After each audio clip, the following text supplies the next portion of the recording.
you thinking about buying or selling in New Hampshire? If so, then this video is for you. For sellers, when you list your home, you'll sit down with your agent to review the services that they offer, decide what you want, what's right for your home, and agree on the fees that you're willing to pay to sell your home. This is going to break down into 3 separate points. The first one is, what are you actually paying your agent? So what your agent does for you. So that covers the work your agent does guiding you to prepare your home for the market, but also how the house is marketed, what they're doing as far as open houses, and then negotiating the best deal for you.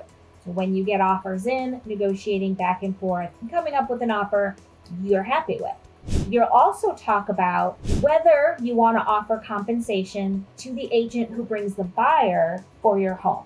You don't have to offer anything, and you should know that it's very common for buyers to request something from the seller to help them pay their agent. So it's something you want to have a conversation with your agent about to really understand before your house goes on the market. And lastly, this really doesn't come up a lot, but again, good to be prepared.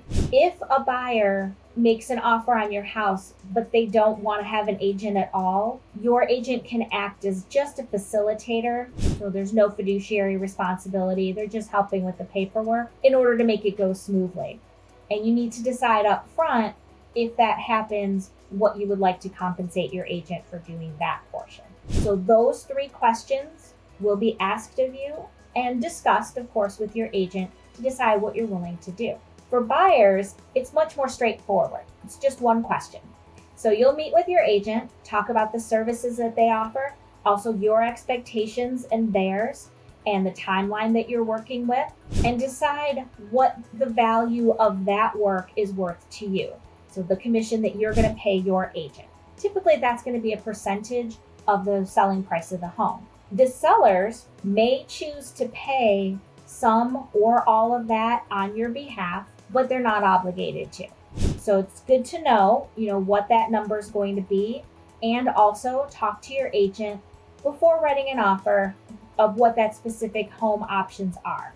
Bottom line, commissions are now fully negotiable for both buyers and for sellers, and everything's agreed to up front in writing. So now both buyers and sellers have the same opportunity to discuss with their agent what services they want and what the value of those services are.